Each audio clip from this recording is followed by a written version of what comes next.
to the beat going.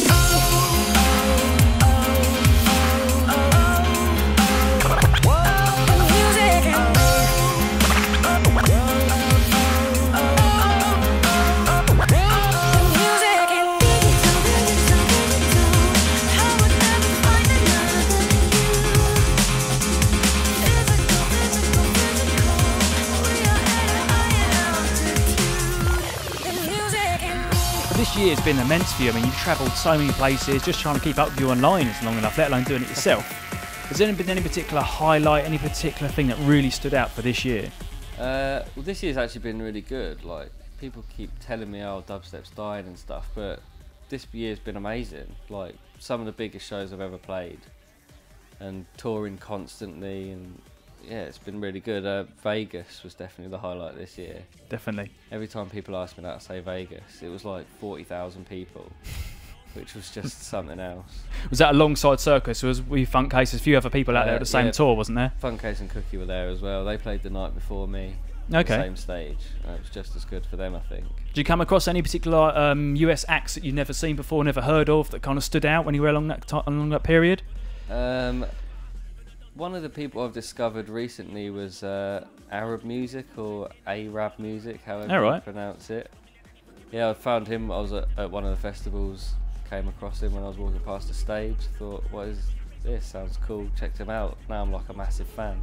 Nice. Yeah, you've got to love that. That's just the beauty of music, you know, where you go. You can always come across something. Festivals, everyone's there, and you can I always discover someone new at every festival, pretty much. That's great to see. So, comment on sort of the new thing. What's new for you coming up? Is there any possibility of an album in this week's for future? I don't really want to do an album. No? I'm not an album kind of guy. I don't really listen to albums. I don't really think in terms of albums. Never really have. Ever since I started getting music, buying music, always been into singles. So I feel like I just want to keep doing singles.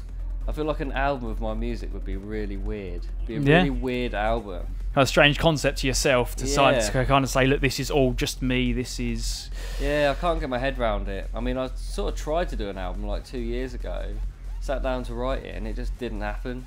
Just couldn't get it to happen. So for now, no album. No album for now. The bottom line, but plenty of releases on the cards. Yeah. I mean, I've got loads of tracks I'm working on, so. Anything you can tell us about? Any little secret features of vocalists or anything kind of in the woodwork? Nothing super exciting. Just got a few things sort of bubbling along at the moment that I'm trying to get together in my head more than anything. I'm trying to sort of go back to my old sound a little bit. Okay. Like, everyone's trying to move forward, but I feel like I didn't fully explore my old sound. Like, That's good to hear. I moved on too quickly, I think. I only did about 5 big tracks in my sort of classic sound. And I feel like people are hungry for more a little bit of that sound. Yes, that's great to hear. So you feeling that the crowd was still following that kind of true? Yeah, I mean, whenever I try and push forward and change my sound, people are like, oh, no, not really feeling it. So thinking I might go back to my old classic, like, just keep it simple. I think I've been overcomplicating things recently when I've been producing tracks. Keep it simple. Have you been trying to focus and trying to sort of create something different and kind of not enjoying it, or? Well, I think I've been trying to go down the vocal route. Like, I did a few vocal tracks and they're good, but I always loved the instrumentals. I always just made instrumental music. So you find yourself dropping that more in a set than your kind of vocal version? Yeah, so I'm trying to do a bit more instrumental stuff, like the classic, simple, just dance floor track.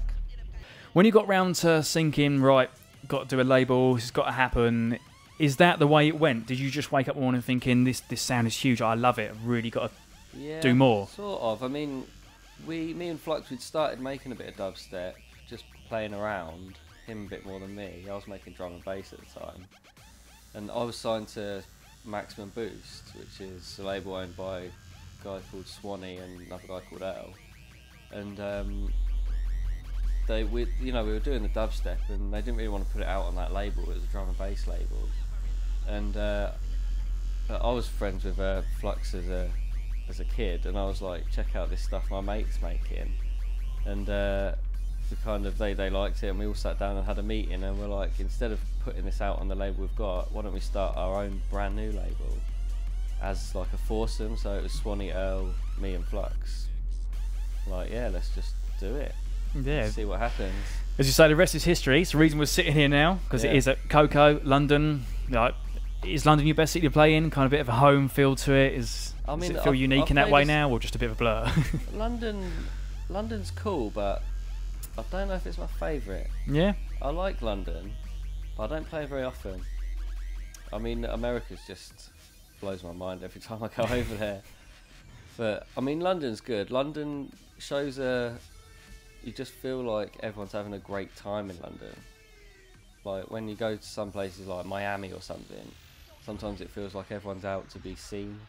But yeah, okay, it's a bit for folks. It's not kind of, I suppose, your typical Londoner is they're very kind of genre specific. You know, a lot of things started here. People would come to see a particular set of a particular person, and then they'll leave afterwards straight away. Yeah, you know, once they've seen what they've seen, they're gone.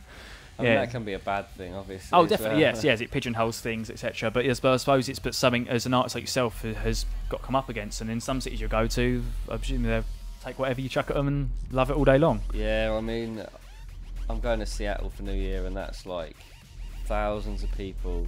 Like in America, they're all like candied up with their brave boots and all that. It's mad. And with their fluffies on and then with UV going. Yeah. And they just love everything every DJ plays, right the way across the board. All the music, they're all loving every bit of it. It's mad. So from sort of talking more on the label side of things, kind of management, keeping things going, etc.